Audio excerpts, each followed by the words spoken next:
भैया भैया भैया, अरे आज गंगा नहाने नहीं गए क्या? अभी तक सो रहे हैं? अरे नहीं रे आशीष, कल रात बिस्तर पर लेटते हैं तुम्हारी भाभी की यादों में ऐसा खोया कि कब भोर हुआ कुछ पता ही नहीं चला। और जानते हो आशीष, ये सब तुम्हारे कारण ही हुआ है, वरना मैं तो तुम्हारी भाभी को कब का भूल चुका था। भैया, क्या भाभी के बगैर आप अपनी जिंदगी यूं ही काट लेंगे? आशीष, जब से तुम अपनी भाभी की याद दिलाए हो, उसके बगैर एक पल भी काटना बहुत मुश्किल हो गया है। तुम ही कुछ करो ना आशीष, कुछ ऐसा करो कि वो घर वापस आ जाए। भैया, पहले आप मुझे ये बताइए कि भाभी आपको क्यों पसंद नहीं करती? अरे भाई, जब मुझे पता ही होता तो मैं खुद उसे मना नहीं लेता। बाबूजी के गुजर जाने के बाद तुम ही तो मेरा एक सहारा हो। क्या तुम मेरे लिए इतना भी नहीं कर सकते? अच्छा आशीष, मैं चलता हूं, जरा वीरेंद्र से मिलना है। कल तुमने भाभी की याद दिलाकर कल का सारा रूटीन ही चौपट कर दिया। ठीक है, अब मैं जा रहा हूं। अरे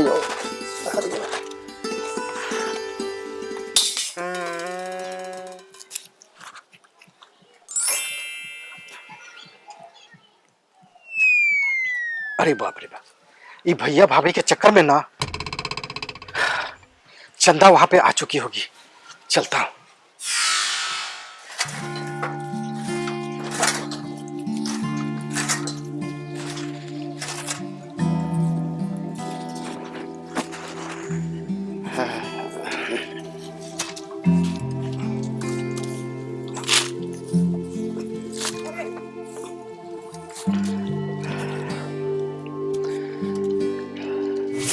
कैसे समझाऊं अपने बेटे को?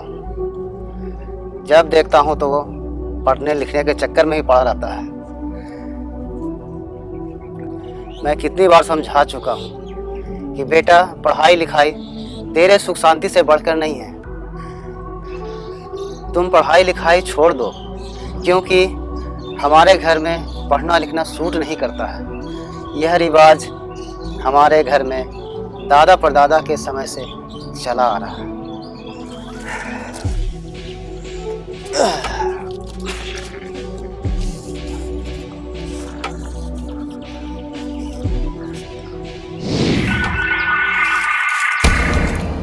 प्रणाम पंडित जी। खुश रहो। का हो वीरेंद्र, तुमने फिर पूजा नहीं करवाया? अरे जब तुम्हें पूजा नहीं करवाना था तो इसकी सूचना हमें पहले दे देते। तुम्हारे चक्कर में मैं कल दिन भर घर में फालतू पड़ा रहा। मुझसे गलती हो गया पंडित जी, माफी चाहता हूँ। पूजा के लिए रुपये का प्रबंध नहीं हो पाया, इसलिए मैं भगत के पास चला गया। भगत के पास? अरे बाप रे बाप, अब हो गया तुम्हारा कल्याण। अब तुम्हें मैं क्या, भगवान भी नहीं बचा सकता है। काहे पंडित जी, ऐसा क्यों बोल रहे हैं? अरे वीरेंद्र, मैं तो तेरा भला ही चाह रहा था, पर तुझे खुद खाई में गिरना अच्छा लगता है तो गिरो। अब मैं चला। मैं कुछ समझा नहीं पंडित जी, मुझे आप ऐसे क्यों डरा रहे हैं? हरिओम हरिओम हरिओम। तुम मुझसे दूर हटो। कहीं उस भगत ने तुम पर दो चार भूत पिशाच लाद दिया होगा तो मेरा भी कल्याण नहीं। चलो हटो हटो, मुझे जाने दो। हरिओम हरिओम हरिओम।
ठेकेदार साहब, ठेकेदार साहब,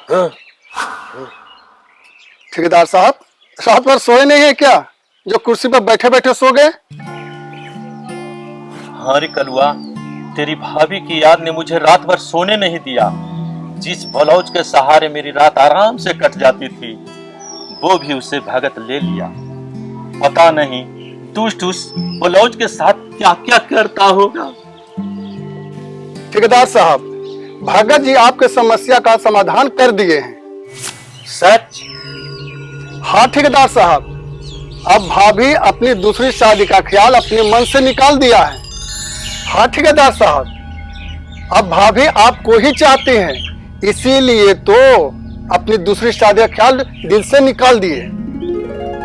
कलुआ, सचमुच ऐसा है तो यह भगत जी के मेहरबानी के कारण सब है। पता नहीं साला वो कौन आशिक था जो शादी के बाद भी मेरे पत्नी के पीछे पड़ा रहा। अगर वह मिल जाता तो मैं उसका गर्दन मरोड़ देता। ठेकेदार साहब, भगत जी पर भरोसा रखिए, भगत जी उस आशिक का भी समाधान कर देंगे। ऐसा होगा हाँ। तो भगत जी को मालो माल कर दूंगा।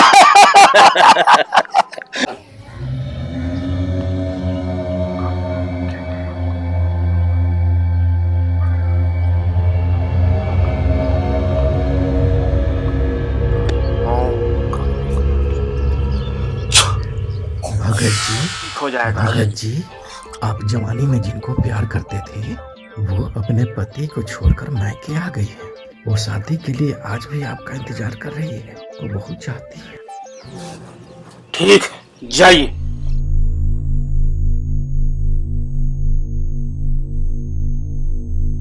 खुश रहिए। क्या पति को छोड़कर घर वापस आ चुकी है?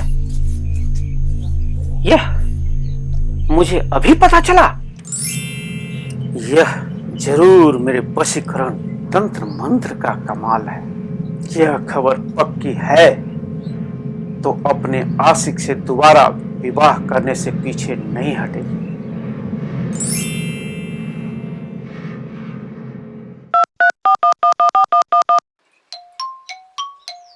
अरे हरिया, तुम कहां हो? अभी जल्दी से मेरे घर के पास आ जाओ। ठीक।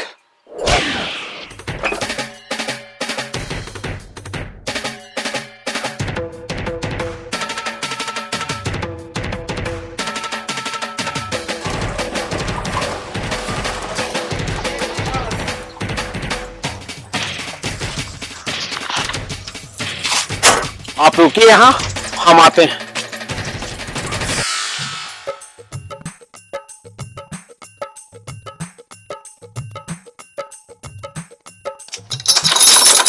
कोई है?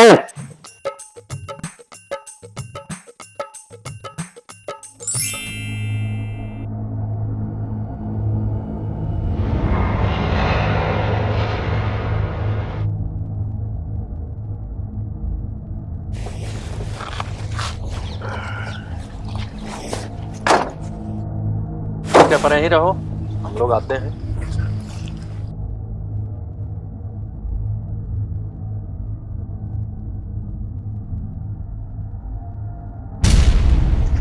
क्या बात ठेकेदार साहब? अरे चलिए, आप ही का ससुराल है, इधर शर्मा क्यों रहे हैं? चलिए चलिए।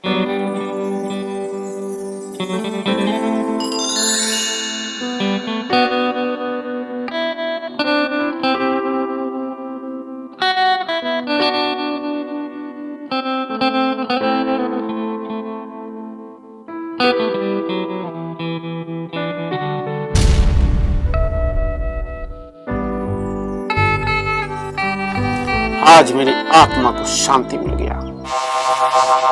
मेरी आत्मा को शांति प्रदान कर। आप और यूं अचानक? ये अचानक नहीं आता तो सच्चाई का पता कैसे चलता? यही भगत तुम्हारा आशिक है जिसमें मैं अपना शुभकामना का कामना कर रहा था। भगत जी, आपसे ऐसी उम्मीद नहीं थी। भगत जी, समाज सेवा की जगह एक शादीशुदा औरत के साथ इश्क लड़ा रहे हैं आप। कलुआ, मुझे तो इस भगत पर उसी दिन गुस्सा आ रहा था जिस दिन ये मेरी पत्नी के ब्लाउज के साथ अश्लील हरकतें कर रहा था और तेरी बातों में आकर भरोसा करता रहा। ठेकेदार साहब, मुझे क्या पता था कि ये आपकी पत्नी का आशिक निकलेगा। मुझे माफ कर दीजिए ठेकेदार साहब, मैं अपने किए पे बहुत शर्मिंदा हूं।